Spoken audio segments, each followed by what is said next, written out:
Você vai ouvir agora uma mensagem nos encontros de paz e vida com o pastor Juahiri Palharim.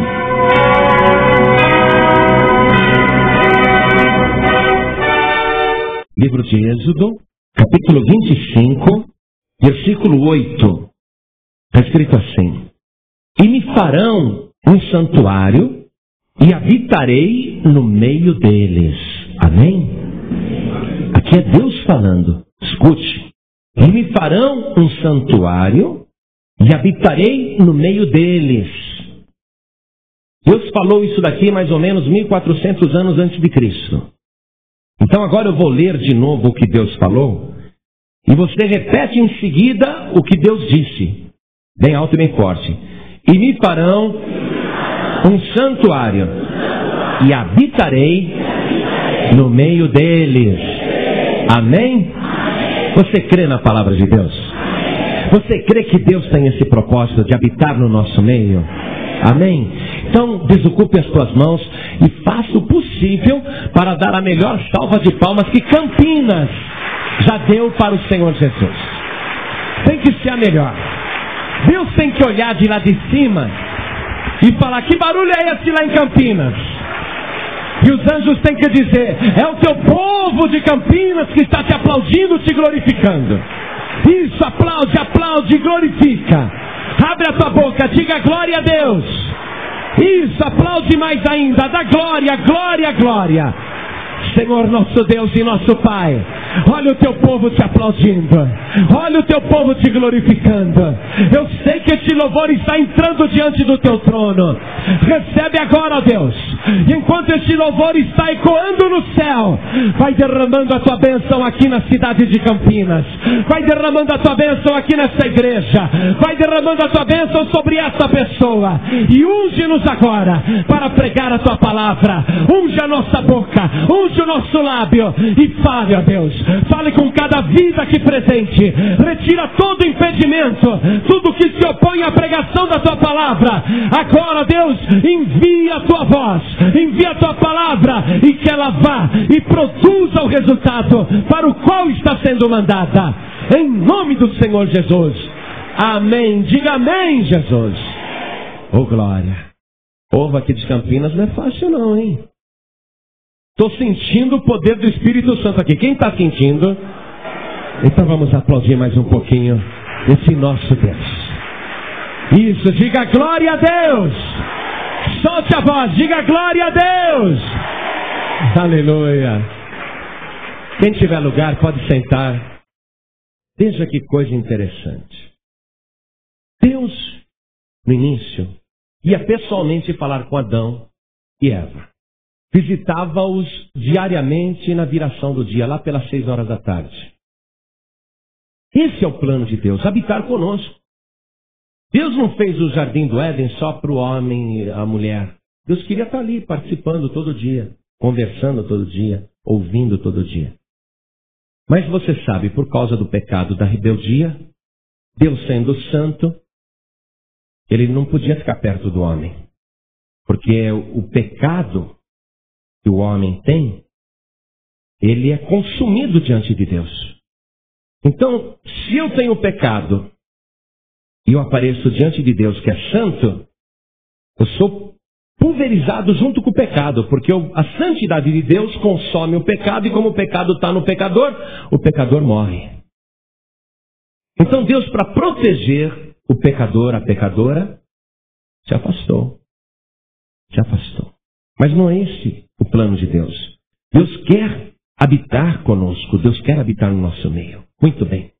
Então Deus, à distância, mandava profetas, ou falava apenas, enviava uma mensagem para o ouvido do profeta. Raríssimos homens que conseguiam ouvir a voz de Deus. Raríssimas mulheres que conseguiam ouvir a voz de Deus. Mas Deus não queria só mandar a sua voz. Deus ficava muito triste de ter que ficar toda hora enviando mensageiros. Porque Ele mesmo tem desejo de falar conosco. Mas Deus, durante muitos anos, milhares e milhares, eu vou dizer muitos milhares de anos, Deus ficou se comunicando de longe conosco. Quando Deus falou com o profeta Moisés, Moisés ouvia a voz de Deus e transmitia a mensagem, mas Moisés ele conseguiu contemplar a glória de Deus. Chegou pertinho de Deus. Mas Moisés foi o que mais chegou próximo de Deus. Teve uma ocasião que ele quis olhar bem, e Deus falou: você não pode olhar para mim, Moisés, você morre. E ele conseguiu ver a glória de Deus assim, Deus só de costas. Mas só isso, lá no Monte Sinai. Então Deus, poxa, muito triste. Eu quero estar com o homem, com a mulher, mas se eu chegar perto deles, com esse pecado que eles têm, eles morrem. E eu não quero que as minhas criaturas morram. Então Deus tristemente se afasta. Você pensa que Deus mora num lugar altíssimo porque Ele quer ficar por cima de todo mundo? Deus não quer ficar por cima de todo mundo. Ele habita num lugar altíssimo para não pulverizar a humanidade com a sua santidade. Deus fica lá no lugar altíssimo, com tristeza. Ele queria estar no nosso meio. Então Moisés, ele conseguia ver a presença de Deus através de uma nuvem durante o dia, e o povo podia ver a presença de Deus através de uma nuvem que dirigia o povo pelo deserto, e de noite aquela nuvem se transformava numa coluna de fogo. Então o povo conseguia ver a presença de Deus, mas aquilo era só um sinal da presença de Deus, não era Deus, não era o próprio Deus. Muito bem. Aí um dia Deus falou para Moisés: Moisés, sobe aqui no Monte Sinai que eu quero falar com você. E não deixa mais ninguém subir, hein, Moisés? Mantém o povo longe. Fala para o povo nem tocar no monte, porque quem tocar no monte morre. Deus falava: não deixe os pecadores sequer se aproximarem do monte. Nem relar o dedo no monte, porque senão eles morrem. Mas você, vem cá, Moisés, eu já retirei o teu pecado. Vem para cá. Aí o Moisés subiu lá no Monte Sinai. E ele ficou 40 dias e 40 noites na presença de Deus. E começou a receber uma revelação especial. Deus falou: Moisés, eu quero habitar no meio do povo. Então você vai chamar o povo para que eles me façam um santuário. E eu vou habitar no meio deles. E Deus bolou assim, criou a maneira que ele iria permitir que o pecador se aproximasse dele. Então aquele primeiro templo, aquele primeiro tabernáculo que Deus criou, envolvia o sacrifício de animais. Porque a alma que pecar, essa morrerá. Então Deus, como não queria a morte do pecador, ele criou o seguinte meio: o pecador pegaria uma ovelha perfeita, sem mancha, um cordeiro perfeito, sem mancha, levaria para o sacerdote até aquele santuário e diria para o sacerdote: eu pequei e trago aqui para morrer no meu lugar esse cordeiro. O sacerdote então examinava o cordeiro, se ele era perfeito, se não tinha nenhum defeito. Aí o sacerdote falava para o pecador: coloque a tua mão sobre a cabeça do cordeiro. Aí o pecador colocava a mão sobre a cabeça do cordeiro. O que ele estava fazendo ali? Transferindo o seu pecado para o cordeiro, para a ovelha. Aí o sacerdote degolava o cordeiro. E o pecador via que aquela ovelha, aquele cordeiro inocente, estava morrendo por causa do seu pecado, que era ele que devia morrer, mas ele transferiu a culpa para o cordeiro. Então, o homem pecador, através de uma fórmula criada por Deus, passou a se aproximar de Deus, mas com limite. Porque dentro do tabernáculo do primeiro templo, tinha um lugar lá chamado Santo dos Santos. Ali nem o sacerdote entrava. E quando o sacerdote entrava ali, ele tinha que entrar com uma corda amarrada na cintura e um sino no pescoço. Porque na hora que ele entrava ali no Santo dos Santos, se ele estivesse em pecado, ele morria. E se ele morresse lá dentro, a corda era para puxar o cadáver. Então o sacerdote ficava dentro do Santo dos Santos e ficava tocando o sino, para mostrar que estava vivo. E o povo do lado de fora ouvia: ele está vivo, está tocando o sino. Se o sino parava de tocar, já era, morreu, por causa do pecado. Vamos puxar pela corda aqui. E tiravam o cadáver de lá de dentro. Então, Deus ainda continuava mantendo distância do povo, apesar do pecador ter se aproximado. mas com limite. Muito bem. E esse tabernáculo, essa primeira igreja que Deus mandou o povo construir para ele habitar no meio do povo, era uma tenda de lona portátil. Então o povo de Israel andava pelo deserto, eles carregavam aquela tenda desmontada. Quando o povo se acampava num arraial, então eles montavam o tabernáculo e ficavam ali alguns dias. Quando eles iam continuar a jornada, então desmontavam o tabernáculo, os sacerdotes, os levitas, e eles continuavam a viagem. E eles ficaram no deserto 40 anos assim. E o tabernáculo vai durar até o rei Salomão. Olha só, 400 anos, mais ou menos 400 anos. É quando Salomão edifica o templo para Deus. Aí o templo em Jerusalém já não era uma lona, já não era uma tenda. Era um templo formidável, magnífico, uma planta maravilhosa. E Salomão, então, constrói aquele templo magnífico, 400 anos depois do tabernáculo. E é interessante que o templo de Jerusalém vai durar também mais ou menos 400 anos. Interessante isso. Porque o povo, apesar de ter o templo de Deus, eles começam a pecar. Deus diz, de que adianta? O povo construiu um templo para mim, mas eles não se arrependem do pecado. Para que precisa de templo? Deixa Nabucodonosor destruir. E Nabucodonosor destrói totalmente aquele templo em 586 a.C. E o templo de Salomão é arrasado. Foi o segundo templo. A segunda igreja que Deus mandou fazer.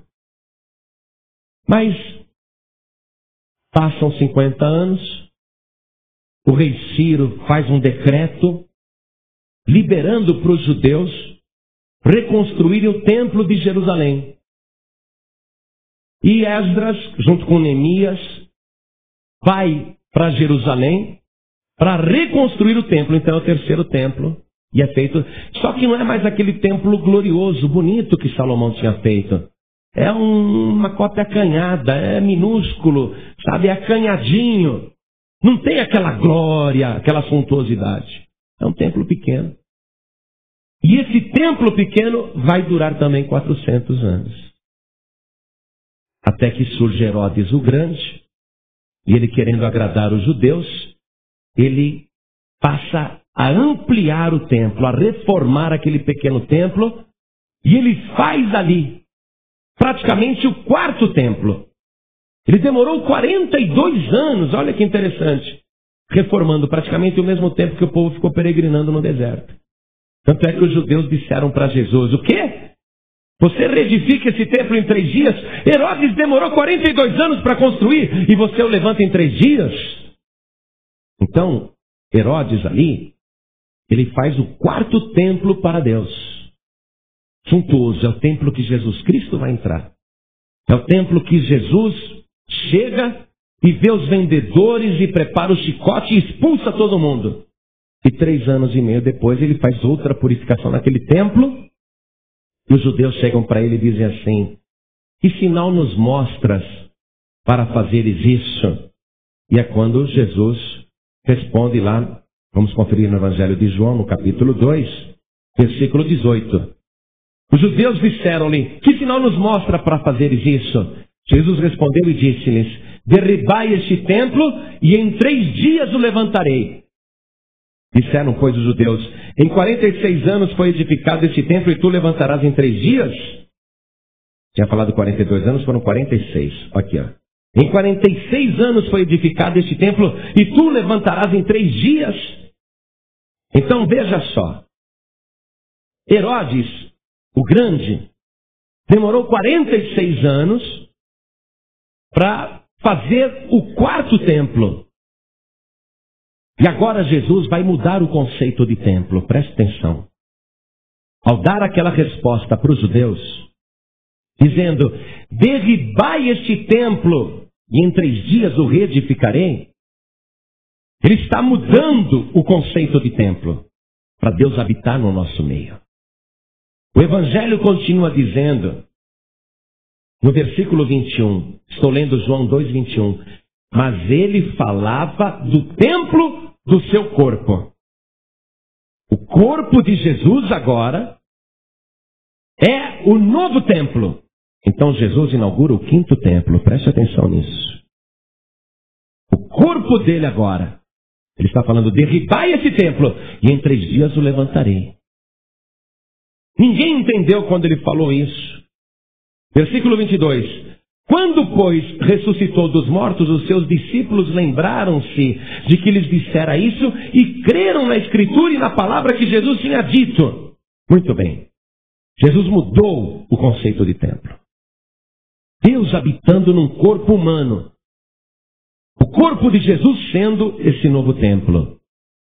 Aí Jesus, através do Espírito Santo, ele começa a transformar o corpo de cada um de nós no templo de Deus. Qual que é a vontade de Deus? Eu quero habitar com o povo.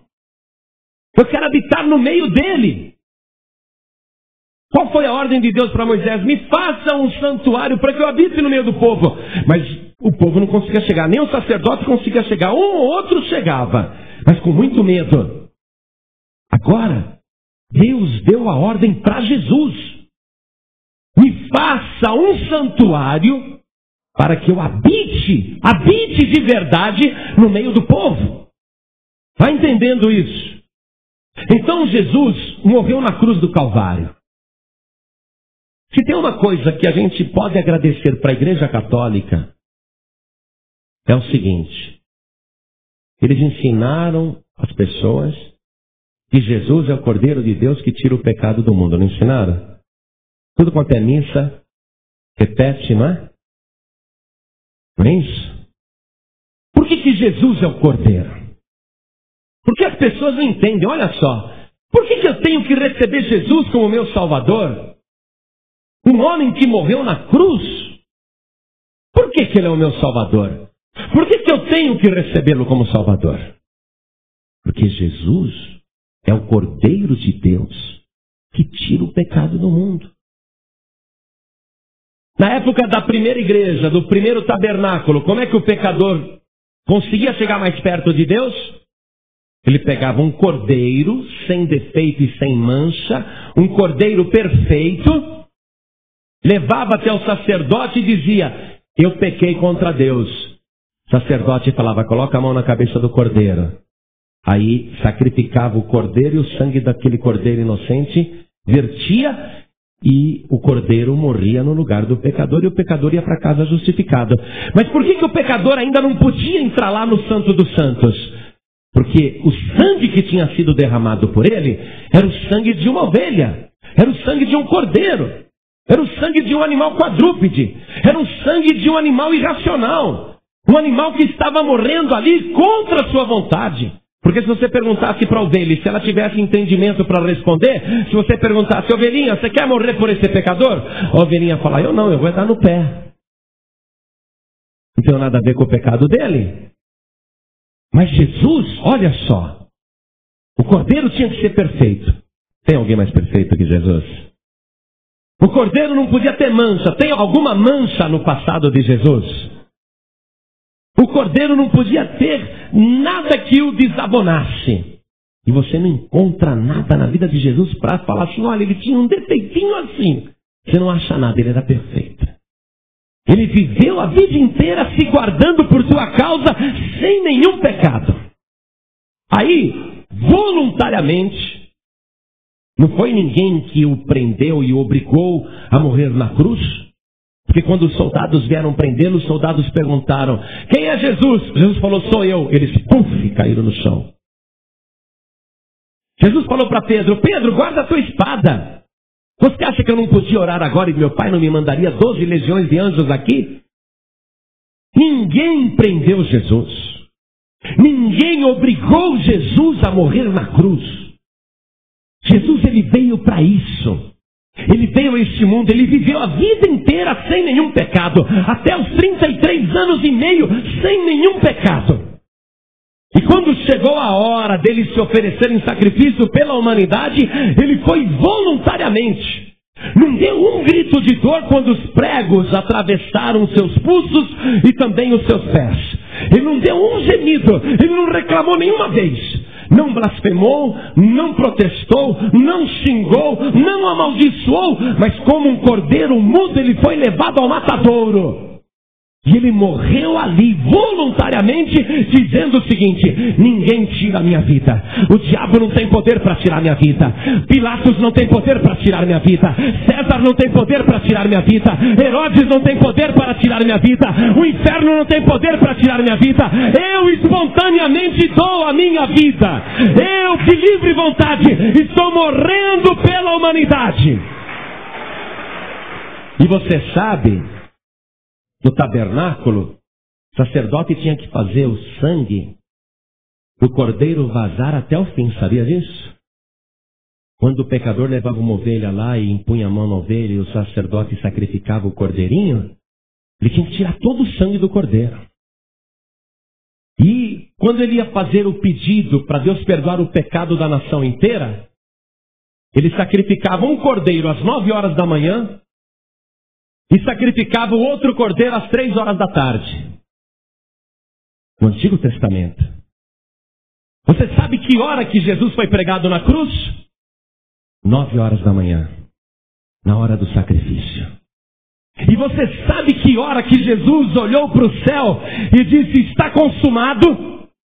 E entregou o Espírito? 3 horas da tarde, a hora do sacrifício. Jesus é o Cordeiro de Deus que tira o pecado do mundo. Se você recebe Jesus como Salvador, Ele tira o teu pecado. Então olha só. Jesus, é lógico, Ele podia ser o templo de Deus. Ele disse: derribar esse templo, em 3 dias o levantarei. Por quê? Porque Ele não tinha pecado, então o Pai, Deus, podia habitar nele, certo? Agora, um pecador ou uma pecadora, o Pai não pode habitar dentro dessa pessoa. O pecador e a pecadora, para se transformar no templo de Deus, e aí é o 6º templo, Jesus foi o 5º, o 6º templo é você. O pecador, ele tem que receber Jesus como o Cordeiro de Deus que tira o seu pecado. Ele tem que erguer a mão e colocar a mão em Jesus e transferir para Jesus a sua culpa. Ele tem que dizer: Jesus, eu transfiro para o Senhor os meus pecados. Eu creio que o Senhor morreu na cruz do Calvário pelos meus pecados. Eu sei que o Senhor é o Cordeiro inocente que morreu no meu lugar. Aí você transfere tua culpa para Jesus. Quando você faz isso com fé, recebendo Jesus como teu único Salvador, todos os teus pecados são lançados na cruz do Calvário. E quando os teus pecados desaparecem, então se cumpre aquela palavra que Jesus disse: se alguém me ama, guardará a minha palavra, e meu Pai o amará, e viremos para ele, e faremos dentro dele uma grande morada. Quando você não tem mais pecado, não porque não pecou, olha bem, eu não tenho mais pecado, não é porque eu não pequei, não. Eu não tenho mais pecado porque eu transferi os meus pecados para o Cordeiro. Quando você não tem mais pecado, então você pode ser o templo de Deus. Veja lá na primeira carta de Paulo aos Coríntios, no capítulo 3, versículo 16. E você vai descobrir uma coisa, não é? Aqui está declarado isso, ó. 1 aos Coríntios 3,16. Não sabeis vós que sois o templo de Deus e que o Espírito de Deus habita em vós? Amém? Você tem que ser o templo de Deus. E o Espírito de Deus quer habitar dentro de você. Anote em cima desse versículo, o 6º templo. Pode anotar. Você acompanhou comigo, não acompanhou? Primeiro foi o tabernáculo de Moisés, o segundo foi o templo de Salomão. O terceiro foi aquele que Ciro fez o decreto e Neemias e Esdras reconstruíram. O quarto foi o de Herodes, o quinto foi o de Jesus, que mudou o conceito do templo. E o 6º agora é Jesus transformando cada um de nós no templo de Deus. E por que é o 6º? Veja que não é por acaso. Por que nós somos o 6º templo? Porque o homem e a mulher foram criados no 6º dia. Por isso que a Bíblia diz que 6 é número de homem. Nós somos o 6º templo. Mas existem 7 templos. Que fase que a humanidade está? Nós estamos no 6º templo. Cada um de nós, sem pecado, é o templo do Espírito Santo de Deus. Amém? Essa é a fase atual da humanidade no mundo espiritual. Mas tem o 7º templo. Tem o 7º templo e ele está sendo preparado. Jesus, quando partiu daqui, que ele subiu para o céu, antes de subir ele disse, João capítulo 14, não se turbe o vosso coração. Credes em Deus, crede também em mim. Na casa do meu Pai há muitas moradas. Se não fosse assim, eu vou-lo teria dito, pois eu vou preparar-vos lugar. E se eu for e vos preparar lugar, eu virei outra vez e vos levarei para mim mesmo, para que onde eu estiver, vós estejais também. O 7º templo está sendo preparado. E por que este é o 7º templo? Porque 7 é o número da perfeição de Deus. Apocalipse diz que Deus tem 7 espíritos. O castiçal tem 7 lâmpadas. E aí vai. Deus vai ser agora o nosso templo. Hoje, Deus quer habitar no meio de você, dentro de você. Mas um dia é você que vai habitar no meio de Deus. Veja comigo Apocalipse capítulo 21, para a gente terminar a mensagem. Apocalipse 21, versículo 22. Anote, 7º templo aí, pode anotar. E nela, João está olhando lá a Nova Jerusalém, né? Ele está vendo aquele lugar glorioso. E ele nota que ali não tem templo. Ele diz, e nela não vi templo, porque o seu templo é o Senhor, Deus Todo-Poderoso e o Cordeiro. Aleluia! Hoje Deus quer habitar dentro de você. Para Deus habitar dentro de você, o teu pecado tem que ser tirado. Só quem pode tirar o teu pecado é o Cordeiro de Deus.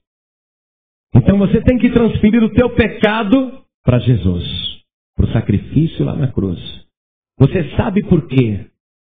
Do meio-dia até as 3 da tarde ficou tudo escuro? Quando Jesus morreu? Quando ele foi crucificado? Sabe por que do meio-dia às 3 da tarde não apareceu sol, nem lua, nem estrela? E naquele momento, o que Jesus estava fazendo era tão glorioso e tão eterno que não podia ser contado pelo dia. O sol não podia ser testemunha. A lua não podia registrar o tempo, nem as estrelas. Porque o sacrifício de Jesus teria que valer por toda a eternidade. O livro de Apocalipse diz, bem-aventurados aqueles que branquearam as suas vestiduras e a lavaram no sangue do Cordeiro. Esses vão entrar na cidade santa pelas portas. Porque o sacrifício de Jesus, ainda que para nós pareça que foi há 2000 anos atrás, na verdade ele está sendo agora. Ele é atual, ele vale. Por isso que o pecador pode chegar diante do Senhor Jesus e transferir para ele a sua culpa e ser salvo na hora. Apesar de Jesus ter sacrificado a sua vida no passado, aquilo não foi contado como uma coisa do passado, mas como uma coisa eterna, um fato eterno. Por isso que o tempo desapareceu do meio-dia às 3. Jesus vazou todo o seu sangue. O cordeiro não podia ficar com uma gota. Foi por isso que mesmo depois de morto, o soldado romano foi ali e espetou a lança no seu lado. Quando puxou a lança, saiu um restinho de sangue e depois água. Não ficou uma gota de sangue no corpo de Jesus. Cumprindo a palavra. Agora, meu querido e minha querida, você só vai voltar para a tua casa com pecado se você quiser. Porque o sangue de Jesus nos purifica de todo pecado. E Jesus está aqui para te salvar. e para te perdoar. Deus quer transformar você no seu templo vivo. Deus quer habitar no meio de você. Mas ainda que você queira Deus, e ainda que Deus também te queira, você não pode ter Deus e Deus não pode ter você em pecado. Por isso preste atenção no que eu vou te falar. Você precisa mais de Jesus do que de Deus. Ainda que Jesus e Deus sejam uma só pessoa e façam parte da Trindade. Mas você não pode ter Deus se não receber Jesus primeiro como teu único e suficiente Salvador. E pelo resto da nossa vida, mesmo sendo salvos, nós vamos continuar dependendo de Jesus para continuar tendo Deus. Porque é só o sangue dele que nos purifica de todo o pecado. Só Jesus é o Cordeiro de Deus que tira o pecado do mundo. Não tem outro jeito. É por isso que a gente chega na mensagem e diz assim: você tem que receber Jesus Cristo como o Cordeiro de Deus que tira o teu pecado, como teu único Salvador. Não adianta você ficar se apegando com outras pessoas. Podem ter sido pessoas boas, mas não eram perfeitas. A própria Maria, quando soube que estava grávida, orou a Deus e disse: ah, Senhor, obrigado, porque atentaste para a baixeza da tua serva. Maria se confessa imperfeita. Ela não pode rogar por você agora e na hora da sua morte. Ela não pode te purificar um só pecado. Porque Maria não morreu na cruz. Só o sangue de Jesus é aceito por Deus. Só o sangue de Jesus. Pedro morreu crucificado de cabeça para baixo. Verteu também o seu sangue por causa da obra do Evangelho. Mas se você se apegar com Pedro para ser salvo, ter Pedro como seu padroeiro, Pedro não vai poder te salvar, porque Deus não reconhece o sangue de Pedro como um sangue salvador. Por quê?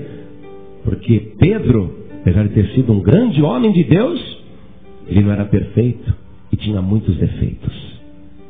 E tinha pecado. Paulo morreu também decapitado na prisão. Cortaram a sua cabeça. Não adianta você se apegar com São Paulo e falar: São Paulo, o senhor é meu padroeiro, me ajuda a entrar no céu. Deus não reconhece o sangue de Paulo. Por quê? Porque Paulo tinha defeito, tinha pecado. Paulo carrega nas costas a morte de Estevão, que ele ajudou a assassinar antes de se converter. Pedro negou Jesus várias vezes. Não adianta. A única maneira de você ficar livre do teu pecado é através do sangue de Jesus. É por isso que não tem outro jeito. Jesus disse: eu sou o caminho, a verdade e a vida, e ninguém vem ao Pai a não ser por mim. Só por Jesus. Fico indignado quando eu vejo tudo por Jesus, nada sem Maria. Estão levando as pessoas para o erro, para o inferno. Deus só recebe você no céu se você receber Jesus aqui na terra. Os teus pecados só vão ser lavados se você se banhar debaixo da cruz de Cristo pela fé. Porque o sacrifício de Jesus está valendo. Foi por isso que eu te disse: você só vai voltar para a tua casa com pecado se você quiser. Se você for rebelde, se você não quiser ouvir. Mas se você quiser ser salvo agora, você vai ser salvo. Porque o sacrifício de Jesus é poderoso. Por isso que a pergunta é simples. Você acha, a gente diz assim, ó. A gente fala assim na hora do apelo: quem quer entregar a vida para Jesus, levante a mão. Não é? Por que você está levantando a mão? Para transferir para Jesus, o Cordeiro, os teus pecados e a tua culpa. Você vai transferir para Ele a tua condenação. Você vai ficar livre de todos os teus pecados agora. Por isso que eu vou perguntar: quantas pessoas aqui nesta noite querem receber o Senhor Jesus como único Salvador? Ergue a mão direita assim bem alto. Faz assim, bem alto. Transfere para Jesus, isso. Transfere para Jesus os teus pecados. Jesus é o teu Salvador, teu único Salvador. Então sai do teu lugar e vem aqui na frente agora. Vem para cá. Cada pessoa que ergueu a mão, sai do seu lugar e vem aqui para frente. Vem aqui. Eu sou o sacerdote.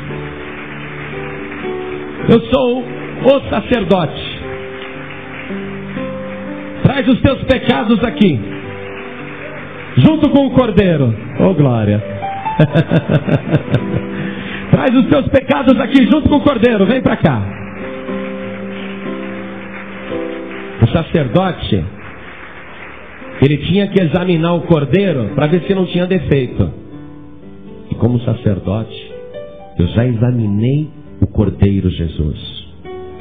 E não tem defeito mesmo. Ele te livra de todo o pecado. Amém? Agora tem mais pessoas aqui, preste atenção. Preste atenção. Eu não vou nem chamar os desviados. Eu não vou chamar os desviados. Se você está sem igreja, se você está desviado, aqui é o teu lugar. Deus preparou esta casa para você. Mas eu não vou falar só com os desviados. Vou falar com você também, que já é cristão. Algo na tua consciência te acusa? Você tem aí algum sentimento de culpa? Se examine. Tem? Você vai querer voltar para casa com esse pecado? Eu conheço um monte de cristão que está fumando. Você quer voltar para casa com esse vício? Jesus é o Cordeiro de Deus que tira o pecado. Ele tira o vício. Você quer voltar para casa com esse pecado? Eu não quero saber que pecado que é.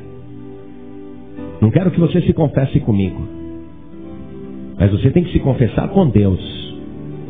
Se você reconhece que tem um pecado, ou vários pecados, e quer sair daqui hoje com a certeza do teu perdão, então em nome de Jesus, não fique no teu lugar. Venha aqui para frente, porque você vai se banhar no sangue de Cristo. E você vai voltar para casa sem nenhum pecado. Vem para cá. Pode vir, porque você vai sair daqui cheio do Espírito de Deus. Veja que eu nem estou chamando só os desviados. Os desviados devem vir. Os desviados devem vir. Mas se você sente que tem algum pecado aí, vem aqui para frente agora, em nome de Jesus. Não adianta a pessoa ficar orgulhosa e falar, não vou lá na frente não. Quem se humilha será exaltado. Quem se exalta será humilhado. Então vem para cá em nome de Jesus. Que nós vamos orar. Eu vou me ajoelhar aqui na frente e peço para você também se ajoelhar. Coloque a mão direita sobre o teu coração. Você que está recebendo Jesus como teu único Salvador, só você que está recebendo Jesus como único Salvador, ore assim comigo. Meu Deus e meu Pai, eu preciso do perdão dos meus pecados. E compreendi que a única maneira dos meus pecados serem retirados é através do sangue puro e carmesim que foi vertido pelo Cordeiro na cruz do Calvário. Por isso, meu Pai, de joelhos, eu te peço perdão e declaro diante do teu trono, diante do teu altar, que o teu Filho Jesus é o meu único e suficiente Salvador. Meu Pai querido, me purifica agora pelo sangue de Jesus e tira de mim todos os pecados. Escreve o meu nome no livro da vida e registra agora que a minha alma está salva pelo sacrifício de Jesus na cruz do Calvário. Assim seja. Amém. Agora todos que estão de joelhos, todos, orem assim comigo. Meu Deus e meu Pai, me purifica pelo sangue de Jesus. Tira de mim todo o pecado. Perdoa as minhas iniquidades. Arranca tudo aquilo que não te agrada e aperfeiçoa a minha mente, o meu coração, o meu caminhar, o meu falar e o meu caráter. Faz de mim, meu Deus, uma bênção. Dá esta bênção sobre mim através do sangue de Jesus. E a bênção que eu quero é que agora o meu corpo seja todo purificado e transformado no templo do Teu Espírito Santo. Porque eu quero, meu Deus, que o Senhor venha morar dentro de mim e ficar comigo todos os dias da minha vida. Me purifica, meu Pai, pelo sangue de Jesus, e vem morar dentro de mim para a glória do Teu nome. Assim seja. Continue em espírito. Eu vou orar por você agora. Continue em espírito. Toda a igreja estenda as mãos na direção das pessoas que estão ajoelhadas. Senhor nosso Deus e nosso Pai, se o Teu Filho Jesus tivesse um só pecado, Ele não teria ressuscitado. Se Ele tivesse um só pecado, Ele não teria subido ao céu e entronizado à Tua direita. E eu creio, meu Deus, que o sangue do Teu Filho Jesus é poderoso para nos purificar de todo o pecado. Tirar da nossa vida todo o pecado e todo vício que atrapalha. Lavar a nossa consciência e a nossa mente culpada. Tirar toda a condenação da nossa vida. Então limpa, meu Deus. Pelo sangue de Jesus, limpa cada vida agora. Faz uma limpeza completa. Nós estamos debaixo da cruz do Calvário agora. O tempo parou do meio-dia às 3 da tarde. Se fez noite. Noite sem estrela. Um vácuo no tempo. Um lapso no tempo. A cruz do Calvário, o sacrifício do Teu Filho Jesus, é o sacrifício perfeito que nos purifica de todo o pecado. É debaixo da cruz de Cristo que pela fé nós estamos nos purificando. Meu Deus, eu sou o Teu sacerdote. Eu sei que o Cordeiro é perfeito. O sacrifício do Teu Filho Jesus foi aceito. E esse pecador, esta pecadora veio aqui na frente pedir perdão, trazendo o único Cordeiro que tira o pecado do mundo. Então tira o pecado desta pessoa agora, porque ela vai voltar para casa sem nenhum pecado. Esta pessoa vai voltar para casa sem vícios. E digo mais, meu Deus, essa pessoa vai voltar para casa sem doença, porque Jesus levou sobre si as nossas dores e as nossas enfermidades. Então agora faz uma obra completa nesta vida. Coloca a paz dentro deste coração, a certeza do perdão. E quando esta pessoa se colocar de pé no final desta oração, meu Deus, quando esta pessoa se colocar de pé agora, ela vai estar totalmente liberta. E eu quero que ela já esteja cheia do Teu Espírito Santo nesta hora. Eu quero que o Teu Espírito já esteja habitando dentro dessa pessoa. Eu quero que ela já tenha uma nova vida a partir de hoje. Em nome do Senhor Jesus, assim seja feito. Amém, Senhor. Diga amém, Jesus. Agora se levante sem nenhum pecado. Oh, glória. Diga, eu estou sem nenhum pecado. O sangue de Jesus me purifica de todo pecado. Diga isso. Diga isso. Eu não tenho pecado. Você acabou de ouvir uma mensagem nos Encontros de Paz e Vida com o pastor João Ribe Palharim. Participe você também dos Encontros de Paz e Vida, às 8 horas da manhã, às 3 horas da tarde e às 7 horas da noite. Comunidade Cristã Paz e Vida, lugar de gente feliz.